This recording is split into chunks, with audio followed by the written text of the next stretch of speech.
Olá, mulheres! Sejam muito bem-vindas. Meu nome é Isabela Braga, hipnoterapeuta especialista em compulsão alimentar, e esse é o Pode Mais Leve, um canal onde você vai entender tudo sobre os transtornos alimentares e como construir uma vida mais leve.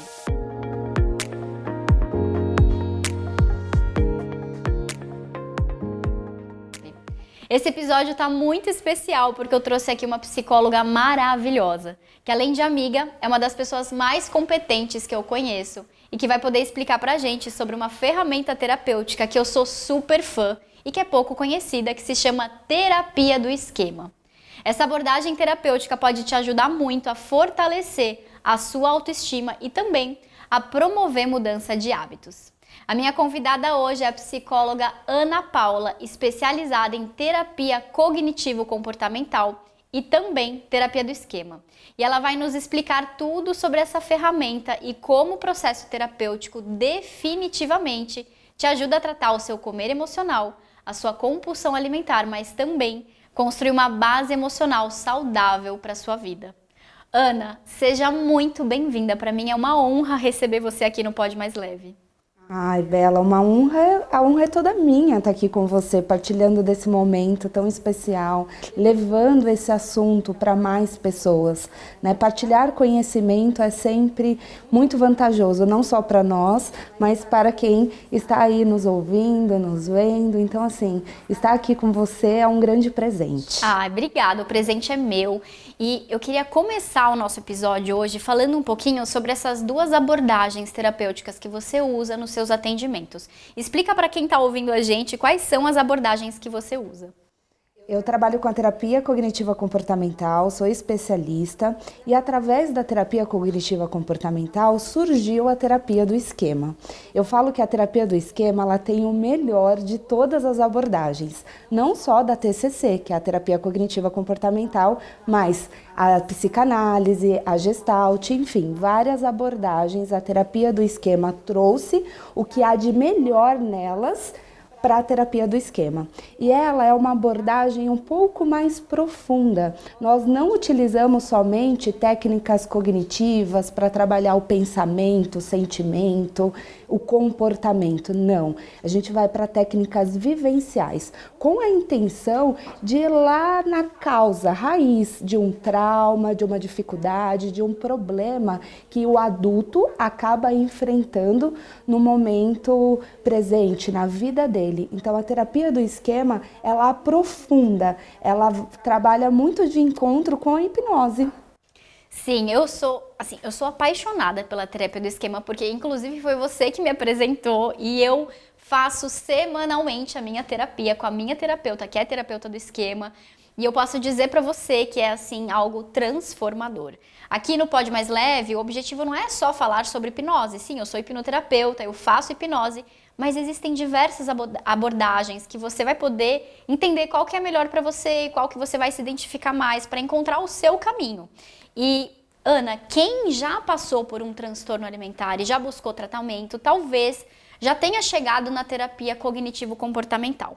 Eu, quando fiz o meu tratamento de transtornos alimentares para compulsão, bulimia, anorexia, eu busquei a TCC. E eu acho que foi um processo de alguns anos e foi muito importante, mas eu senti que chegou um momento que eu fiquei travada e que eu não conseguia evoluir diante da consciência que eu tinha do problema e como que eu podia fazer diferente. Então eu sei que eu sou assim, eu sei que vem daqui, mas eu não consigo mudar esse comportamento, né?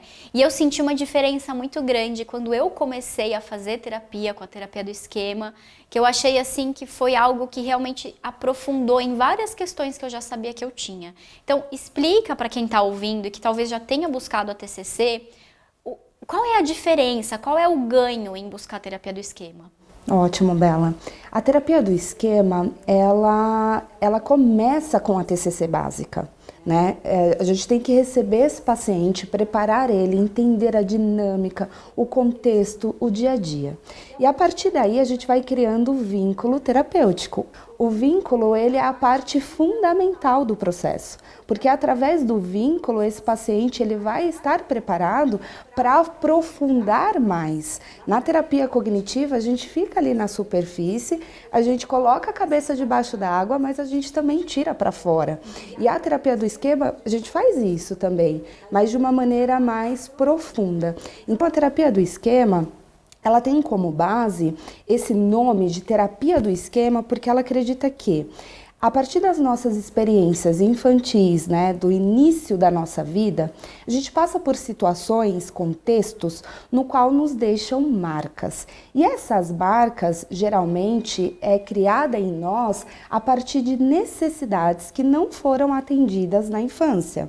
E eu gosto muito de falar sobre necessidade, porque é o grande foco. Eu falo que uma pessoa que tem que estar bem nutrida de si mesmo, das suas necessidades, ela evolui, ela se sente uma pessoa melhor. Então a terapia do esquema, ela aprofunda nas necessidades, porque quando criança, necessidades não atendidas da forma adequada, porque nem sempre o mais é o melhor. Às vezes, se a gente atende a necessidade dessa criança de uma forma muito ampla, né, em um contexto muito maior do que aquela criança precisa, isso também é um problema. A terapia do esquema, a partir das necessidades não atendidas, ela olha e fala, poxa, isso deixou uma marca, e essa marca, ela é um esquema. E aí, é como se fosse um esquema mental, né? Isso. É um piloto automático que muitas vezes você não percebe, né? De uma pessoa que às vezes ela não consegue enfrentar um problema, ela evita. E nessa evitação ela procrastina, ela engole sapo, ela não fala um monte de coisa e ela nem percebe que isso é um esquema mental, não é isso? Isso é uma forma como essa pessoa encontra para lidar com esse esquema. Então, a gente chama isso de estilo de enfrentamento, que muitas vezes a gente utiliza 3 desadaptativos, né? Que é lutar, o fugir e o paralisar. Então, para lidar com o esquema, a gente entra num estilo de enfrentamento, que é o que nós chamamos de modos, no qual esse esquema disfuncional pode trazer uma série de consequências para a nossa vida a partir do momento que a gente lida com ele de uma forma que não é saudável. Então, a terapia do esquema, a gente aprofunda, peraí, quais são as experiências que esse adulto ele teve na infância? O quanto isso deixou de marca na vida dele atual? Que hoje, na terapia cognitiva comportamental, a gente não está conseguindo ir mais além. Por quê? A terapia cognitiva, ela está no momento presente. A terapia do esquema, ela também está no momento presente, mas entendendo olhar pro passado, a origem. Porque nada adianta se a gente não for no foco ali da dor, né, da ferida e curar, a gente precisa desse processo de cura. Então, a gente precisa revisitar através de experiências mais emocionais. Então, essa é a grande diferença. A terapia cognitiva, ela está mais no comportamento, ela está ali, tem algumas técnicas a mais, mas a experiência da terapia do esquema, ela é mais profunda. E eu acho que isso é o que é uma relação muito grande que existe entre a terapia do esquema e a hipnose. A diferença é que a terapia do esquema você vai semanalmente aprofundando no seu limite, olhando para isso. A hipnose é um mergulho profundo, um processo terapêutico rápido, curto. Então, tem que ser no momento certo, né? Não é todo mundo que se sente pronto para aprofundar na hipnose e olhar de uma vez, sabe, de uma vez todas essas experiências e mergulhar e aprofundar. Claro, a pessoa sai muito bem de uma sessão de hipnose, ela não mergulha no trauma e sai sem estrutura emocional, não é isso. Mas tem que ser o momento certo para ela olhar. Às vezes uma pessoa olha e fala assim, não, mas eu quero ir aos poucos olhando para isso, eu quero aos poucos elaborar tudo isso. E aí existe a terapia do esquema, então elas têm algo muito parecido nesse olhar para o passado, né? E uma coisa muito importante, Ana, que muitas vezes as pessoas não entendem, que isso também, através da hipnoterapia, eu explico, que é assim, o que você viveu no passado não necessariamente é um grande trauma, porque as pessoas falam, mas eu não vivi um grande trauma. Ok, mas os seus pais não conseguiram suprir todas as suas necessidades, mesmo sendo pais maravilhosos, porque cada ser é único, e isso por si só pode gerar um esquema que leva você na vida adulta a ter um comportamento disfuncional, não é mesmo? Os nossos pais, eles tentaram, na nossa infância, atender às nossas necessidades básicas, não às nossas necessidades emocionais. Não era levado em consideração isso. Então, quais são as necessidades básicas? Moradia, estudo, alimento, comida, enfim. Eles tentavam fazer o melhor e era muito difícil. Lógico, tinha a necessidade emocional ali? Sim. Mas entre comer e outras coisas, né, eles preferiam isso. Mas eles tinham uma forma de atender a nossa necessidade emocional no qual pode influenciar o nosso comportamento. Nós estamos aqui falando sobre transtorno alimentar também. Então, nós temos necessidades de afeto, de carinho, de pertencimento, de validação, de identidade. A partir daí, os meus pais não conseguiram me fornecer isso, mas eu me sentia tão amada quando a minha mãe fazia aquele banquete. Eu me sentia tão cuidada quando meu pai chegava sempre com aquele docinho. E aí, no dia a dia, quando eu estou passando por dificuldades, eu vou lá, eu vou recorrer àquele docinho, àquele alimento, para me causar um certo aconchego, para eu sentir que a minha necessidade está sendo atendida. E não tem nada de errado nisso, mas é um adulto que ele se torna um adulto, né, que ele acaba recorrendo somente a isso. Existem outras formas no qual nossos pais, eles não conseguiram nos fornecer. E que hoje, quando a gente aprofunda através de técnicas, né, de imagens mentais, técnicas mais vivenciais, a gente entende, beleza, a minha criança precisou disso, a minha criança só teve acesso a isso. E eu, quanto adulto, o que eu posso fazer por mim hoje? Como que eu posso ter essa necessidade atendida sem estar recorrendo a um alimento, a um procedimento, a algo mais profundo, não é mesmo? Exatamente, Ana. E também uma questão importante é que uma vez que a gente aprende a construir esse esquema mental, ele se torna nosso piloto automático. Então, por mais que a gente não queira fazer isso, a gente faz. É o caminho conhecido pelo cérebro. É o que a gente chama de cheiro de casa, né? Poxa, eu vivi na minha infância situações que fizeram com que eu me sentisse desprotegida. E para me proteger, eu fui ganhando peso, eu fui comendo, eu fui usando a comida como um grande preenchedor. Adulta, eu não quero mais fazer isso, porque isso me gera dor, me gera sobrepeso, me gera um monte de perdas. Mas é o cheiro de casa, é o caminho conhecido pelo meu cérebro. Então, a chance de pegar esse piloto automático e agir dessa maneira é muito maior. Então, quando a gente trabalha com uma terapia que é mais vivencial, a gente vai mudando essa percepção das experiências. E é exatamente isso que a gente faz com a terapia do esquema e com a hipnose. São terapias bastante vivenciais que vão mudando uma sinapse, que vão desensibilizando uma emoção negativa do que você viveu no passado e vai mostrando para o seu cérebro que você pode agir diferente no agora, não é isso? Muito, é isso mesmo. Então, através dessas técnicas, o nosso paciente, né, até mesmo nós, né, eu também sou fã da terapia do esquema, não só por ser uma profissional que utiliza isso no dia a dia, mas por termos dividido aí nossas terapeutas, né, Bela? A nossa terapeuta é a mesma. Isso, porque o que é bom a gente tem que passar para o mundo, né? Isso é muito bom. Então, através desse trabalho, né, através dessas vivências, a gente aprofunda, a gente se reconhece e a gente tem a possibilidade de olhar um pouco mais profundo, olhar para dentro, né? Porque quando a gente tem as necessidades, esse é um ponto bem importante também. Quando eu tenho a necessidade, eu não só recorro ao alimento. Às vezes eu recorro à validação do outro. Às vezes eu acabo recorrendo àquilo que eu acho que o mundo está pregando que é certo e que através daquilo dali eu vou ter o que eu preciso. Que é quando a gente entra através de determinados procedimentos, através das redes sociais e de todas essas influências, né?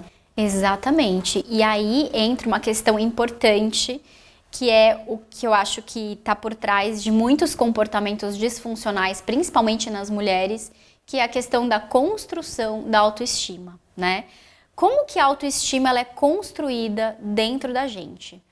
Então, a autoestima, ela tem dois pilares, né? Se a gente for dividir essa palavra, a gente consegue reconhecer muito e extrair dela muita coisa.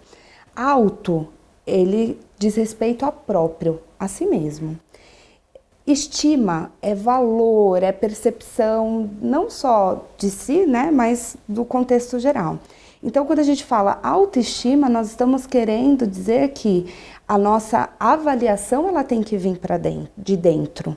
E hoje em dia, a construção da nossa autoestima não está de dentro para fora, está de fora para dentro. Vamos voltar um pouquinho na terapia do esquema. Eu tenho as minhas necessidades. O adulto não está conseguindo fornecer e atender as minhas necessidades. Eu, enquanto criança, eu preciso sobreviver. Assim como as necessidades básicas também faz parte da nossa sobrevivência, as necessidades emocionais também.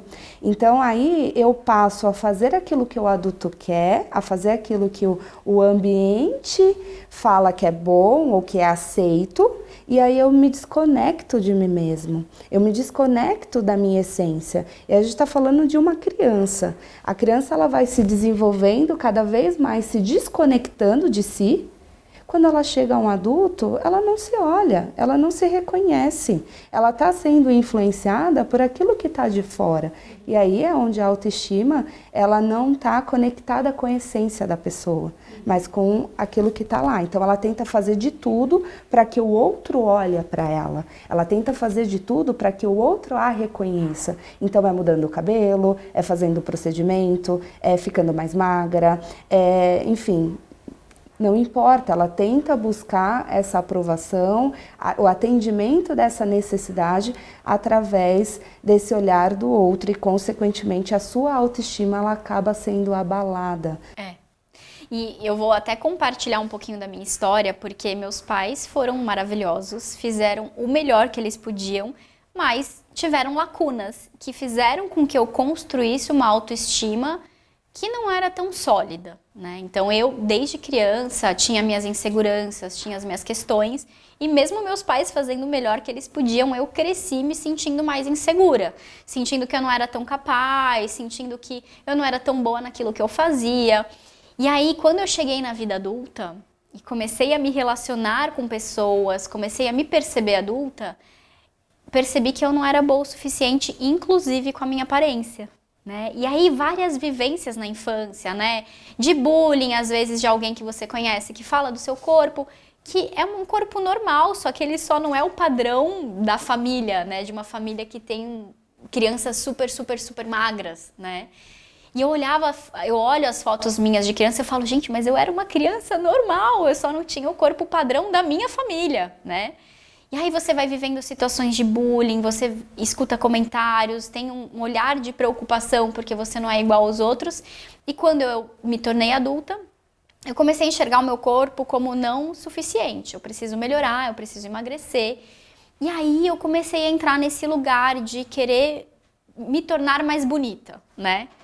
E aí, óbvio, desenvolvi todos os transtornos que eu tive, mas principalmente, Ana, eu não estava nunca satisfeita. Eu emagrecia horrores, eu fazia dieta, eu olhava e não me sentia satisfeita. Então, dentro de mim, não existia uma autoestima ao ponto de eu olhar e falar, gente, eu não preciso fazer tudo isso com o meu corpo para chegar num lugar de me aceitar, né? E também entra aqui os procedimentos estéticos, as cirurgias plásticas, porque se você ainda não sabe, o Brasil é o segundo maior país que realiza cirurgias plásticas. E a que mais ganha é a lipoaspiração. E a gente não está aqui para falar mal de cirurgia plástica, pelo contrário, eu acho que se é algo que é importante para a pessoa, ela deve correr atrás. O que a gente precisa falar é da banalização da plástica, às vezes de um procedimento que não é bem pensado, que não é bem avaliado, principalmente olhando para o lado emocional. Porque uma coisa é você decidir fazer uma cirurgia plástica, passando em terapia, entendendo o seu contexto emocional, entendendo a sua estrutura de autoestima. Outra coisa é, eu não olho para dentro, eu não entendo as minhas lacunas e as minhas faltas, e eu busco naquele procedimento estético a cura dos meus problemas e o lugar que eu vou me aceitar, né? O que você acha disso, Ana? Bela, pontos bem importantes. Falando primeiro sobre a infância, eu também tive uma infância em que eu não aceitava o meu corpo. Eu não reconhecia o meu corpo. Falavam pra mim, mas você tá gordinha, você tá gordinha. Eu ouvi a vida toda. E às vezes eu vejo foto e falo, gente, isso é gordinha? Tô magra, magrérrima, nossa, que corpo lindo, eu queria ter esse corpo.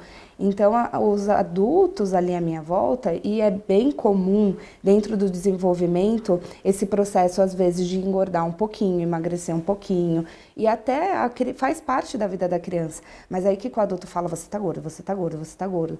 Ou você tá magro demais. Né? Então, eu passei a minha infância também, Bela, ouvindo muito isso. Sobre o corpo, né? Sobre o corpo. Então, como que eu vou ser um adulto diferente? Eu vou ser um adulto confuso. Eu tô magra demais, eu tô gorda demais, peraí. Né? Então, eu também tive essa infância, desse mesmo jeito que você tá se referindo. Sobre a cirurgia plástica, eu passei por um procedimento cirúrgico recentemente. No ano passado eu fiz um procedimento cirúrgico com acompanhamento, né? Com acompanhamento psicológico, em um momento em que eu me sentir preparada, eu me senti segura, eu estava muito mais voltada, né, para minha autoestima, né? Não para aquilo que estava sendo imposto pela sociedade, por essa onda que está aqui dentro do Brasil, né? E esse procedimento foi bem interessante porque depois que eu fiz a cirurgia plástica, eu não me reconhecia. Na verdade, eu me via ainda do jeito que eu era antes. E eu falava pro meu marido, nossa, mas eu emagreci mesmo? Teve uma vez que eu comprei um short para dar de presente e era o número 40. E para mim aquele short não servia, era pequenininho. Não era nem a numeração, mas o short era pequeno. E eu não acabei dando um outro presente e fiquei com o short. Eu falei, eu vou experimentar esse short porque eu gostei, mas acho que não vai caber. Gente, o short coube. Aí eu percebi, eu falei, Ana, peraí. A nossa distorção, né? Então, o que adianta você fazer uma cirurgia plástica, você fazer um procedimento e você não mudar a sua percepção, a forma como você se vê? Aí eu falei, poxa, deixa eu voltar, deixa eu me reconhecer, deixa eu olhar para o que está acontecendo aqui dentro. Por que eu não estou me vendo? Mas aí foi interessante, Bela, eu descobri que eu acho que eu nunca me vi através do meu olhar. É sempre o olhar do outro. Aquilo que foi imposto, né? E através de muita construção eu cheguei a falar, não, eu estou bem, eu me reconheço hoje. E isso também tem essa questão do procedimento cirúrgico que causa essa distorção, mas os filtros também. A gente precisa falar sobre isso, né? Porque hoje com o Instagram, TikTok, todos os filtros que são usados, a gente não se reconhece mais. E pior, a gente constrói nas nossas crianças, nas nossas meninas, um padrão que não é real. Cada vez que você vê um vídeo aí na rede social de uma pessoa que que ela tá usando filtro, aquilo não é real, cria a imagem naquela criança, naquela adolescente, que ela não é boa o suficiente porque ela não é daquele jeito. E aí sim, um procedimento cirúrgico, ele pode ser um grande aliado da sua autoestima. Né? Eu venho discutindo sobre isso há muito tempo, porque desde muito cedo eu queria fazer redução mamária, aí depois eu amamentei minha filha, daí a estrutura dos meus seios mudou e eu continuo querendo fazer e eu sempre olho e falo, eu tenho certeza que essa cirurgia vai ser aliada da minha autoestima.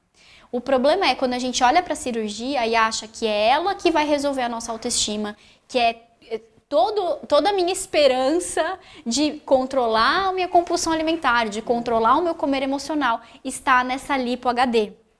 E não é bem assim que funciona. E a mesma coisa quando a gente olha para a maneira como os filtros são colocados dentro, né, do Instagram. Inclusive a Paola Oliveira, aquela atriz super famosa, ela vem falando muito sobre isso. Ela não usa mais filtro, ela mostra a cara real, com as imperfeições.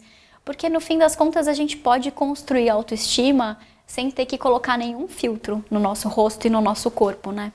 Com certeza, com certeza. Isso faz toda a diferença.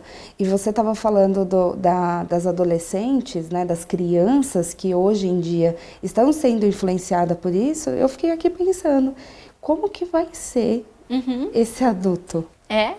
Vamos lidar com vários transtornos de distúrbio de imagem, de compulsão, de anorexia, de bulimia, porque a gente sabe o que essa distorção cria numa criança e numa adolescente. Se nós tínhamos essa influência do adulto com base naquilo que eles estavam nos falando, a gente via uma foto, gente, em uma resolução, não chega nem aos pés da resolução que a gente tem hoje. Hoje a gente vê a foto assim. Antigamente demorava muito, não. Hoje, essa criança, ela vai se deparar com a imperfeição dela ali, naquele momento, e com os comentários. Vai ser um grande desafio. Um grande desafio. É óbvio que a gente pode utilizar isso ao nosso favor. Eu utilizo também o filtro, eu gosto, mas eu opto por algo mais natural. Eu opto que por suaviza. algo que vai me trazer uma luz boa. E não que distorce. Não que distorce. E Ana, como que, assim, acho que tem duas questões importantes, né, para quem está escutando esse podcast entender, que é assim, como que os traumas e as experiências do passado impactam nessa construção da autoestima, né? Como que a complexidade desses traumas pode quebrar uma construção de autoestima? E a segunda coisa é, como que a terapia do esquema pode ajudar a pessoa, a mulher que está escutando esse podcast, que se reconheceu nisso tudo, como que a terapia do esquema pode ajudar ela a corrigir essa rota, a começar a construir uma base saudável e sustentável de autoestima? Ótimo. Então, Bela, a terapia do esquema, ela vai de encontro com esse trauma, entender esse trauma e o porquê que ele apareceu. Então, você tem um adulto que, na verdade, você tem uma criança que foi desenvolvida em um ambiente no qual nada do que ela fazia era suficiente e ela precisava de mais. Ou onde a aparência dela ela era levada muito em consideração. Era realçada muito essa aparência. E aí ela entende que conforme ela foi crescendo, ela foi mudando. E aí ela não se vê mais como aquela garotinha perfeita. E aí isso vai trazendo traumas. Peraí, o que eu posso fazer para eu ser essa garota perfeita? E aí a terapia do esquema vai entender, mas peraí, quando você deixou de se ver como a garotinha perfeita? O que será que aconteceu aí? Vamos ressignificar, vamos olhar para esse lado. O que você vê como perfeita? Os outros estavam falando que isso era perfeito. E você? Você falaria isso para uma criança? Então a terapia do esquema, ela vai fazer com que você volte esse olhar para as experiências que você teve, dê nome para essas experiências e a forma como você lida. Por quê? Eu falei sobre o modo, né? O estilo de enfrentamento e os modos. Às vezes a gente tem um modo muito crítico, muito pesado, muito demandante, exigente. Então a gente se torna esse adulto inflexível, esse adulto que quer tudo perfeito, esse adulto que busca essa perfeição constantemente. E que se cobra, esse é o maior julgador, né? Não, gente, é o maior jogador. A nossa mente, ela leva a gente para lugares que a gente nem imagina. Eu falo que o nosso maior vilão, muitas vezes, não está no externo. Tá aqui dentro. Tá no interno. Mas assim, o porquê que essa voz apareceu aí dentro, Bela? Foi construído. Foi construído. E muitas vezes, através da hipnose, a gente faz esse trabalho de ter conversas internas com as nossas partes julgadoras, né? Eu tenho aqui uma Isabela julgadora e através do processo de hipnoterapia a gente tem essas conversas. E muitas vezes, quando eu falo assim, mas quem é a principal pessoa que te ensinou isso? Não, quem é a principal pessoa que te machuca, né? E a pessoa fala, sou eu mesma. Eu falo, tá, mas quem é que te ensinou isso? Você não é assim porque você é assim, você aprendeu a ser assim. E quando eu começo a entender que eu sou a minha maior julgadora e que eu aprendi a ser por causa de algum exemplo ou das coisas que eu escutei, do contexto que eu vivi, eu tenho a chance de ressignificar. Porque não é porque você viveu uma experiência no passado que você precisa replicar o passado no futuro. Mas é isso que a gente faz, esse é o nosso piloto automático, a gente vai replicando tudo para o futuro. Eu posso trazer os aprendizados, desensibilizar os meus traumas e construir um futuro diferente, mais saudável, mais sustentável, mais equilibrado do que me deram. Essa é a ideia da terapia do esquema e da hipnoterapia. Cada uma com a sua particularidade, cada uma com a sua profundidade, mas as duas olhando para as experiências do passado e como que elas impactam hoje. né? E Ana, qual é a importância do processo terapêutico para quem sofre com um transtorno alimentar, para quem tem compulsão, bulimia, anorexia ou para quem se identifica com essa quebra de autoestima? Qual que é a importância da terapia? A importância é o nível máximo, né? Essa pessoa ela tem que entender que tudo isso que envolve o transtorno, o comportamento, a forma como ela se vê, isso faz com que essas vozes, a questão, a forma como ela lida com ela mesma, seja uma forma muito cruel, muito dura, muito pesada. E aí você pode se afastar de um amigo, de um parente que não é legal, mas você não consegue se afastar de você. E aí através da terapia você vai aprofundar e você vai entender sim que você é um adulto, que você tem imperfeições, mas que a gente pode modificar isso, que a gente pode passar por cima disso e que isso pode ser diferente. Mas a grande questão é de qual jeito você quer? Qual que é o diferente para você? O que faz a diferença? Então, o diálogo na terapia é um diálogo mais profundo para entender não só a origem, mas de como você pretende levar a sua vida de agora em diante. E como fazer isso, né? Ensinando. Que é um caminho que eu não sei, eu não aprendi, eu preciso aprender agora. Eu vou dar um exemplo para vocês. Eu não sei estar, eu não sabia até então participar de um momento como esse. Não sabia. Só que o que fez a diferença para eu conseguir falar, para eu me sentir à vontade? Eu senti que aqui eu estou sendo acolhida, eu não estou sendo julgada. Eu senti que aqui eu posso ser eu mesma. Então, através da terapia, você vai entender que você pode se acolher, que você pode criar um ambiente seguro como eu estou sentindo aqui. E quando a gente está dentro desse ambiente, o céu é o limite, porque a gente extrai aquilo que é melhor, que tem de melhor dentro da gente. A gente não nos poda, pelo contrário, a gente floresce. Então o processo terapêutico, assim como o processo da hipnose, ele vai promover isso. A intenção é promover esse autocuidado, essa evolução do ser humano, né? Maravilhoso. E que todo mundo merece, né, Ana? Todo mundo merece ter autoconhecimento, buscar autoconhecimento, trabalhar as suas questões para que você viva mais feliz, gente. É totalmente possível. E a neurociência prova pra gente que você não deixa de aprender algo diferente se você tiver metodologia, se você tiver ferramenta. Você não precisa ser a mesma pessoa a vida inteira. Você pode aprender a dirigir na faixa oposta, se você mudar para um país, por exemplo, como a Austrália. Você pode aprender a escrever com a mão esquerda. Você pode aprender a fazer diferente, desde que você tenha alguém te ensinando, te validando, te mostrando uma ferramenta que você possa praticar. Ana, queria te agradecer por ter aceitado o meu convite. Eu acho que esse assunto, né, de terapia, às vezes é um tabu, muitas pessoas têm dificuldade ou têm preconceito ou acham que não funciona, mas eu quis trazer aqui esse tema porque eu vivi na prática a terapia do esquema, eu sei na prática como funciona, eu sinto a diferença, eu acredito muito e aqui eu trago tudo que eu acredito mesmo, né, aquilo que eu sei que vai impactar a vida das pessoas, que vai mudar a vida das pessoas. Então eu queria te agradecer de coração por ter aceitado o meu convite. Eu sei que sua agenda é super apertada, mas muito obrigada. E eu queria que você dissesse para os ouvintes ou para as pessoas que estão assistindo esse episódio no YouTube, falar um pouquinho do seu Instagram, do seu trabalho, como que as pessoas podem te achar se elas quiserem ter terapia com você. Ah, imagina, Bela, eu que agradeço. É muito bom partilhar desse momento com você. Como você disse no início, né? Somos amigas. Amigas não só do profissional, amigas que a gente leva pra vida, que a gente divide o dia a dia, né? Que a gente participa do show e grita e vibra. Que a gente foi no show do Coldplay, a gente se divertiu um monte. Muito mesmo. Muito obrigada, Bela. Obrigada a você, querida. Se vocês quiserem conhecer um pouquinho mais sobre o meu trabalho, eu utilizo muito as redes sociais.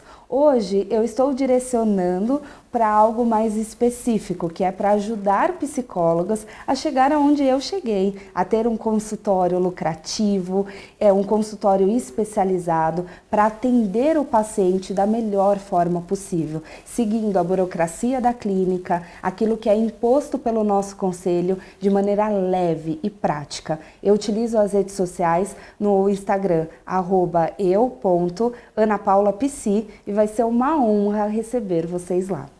E esse foi mais um episódio do Pod Mais Leve. Eu espero que você tenha gostado e a gente se vê no próximo episódio.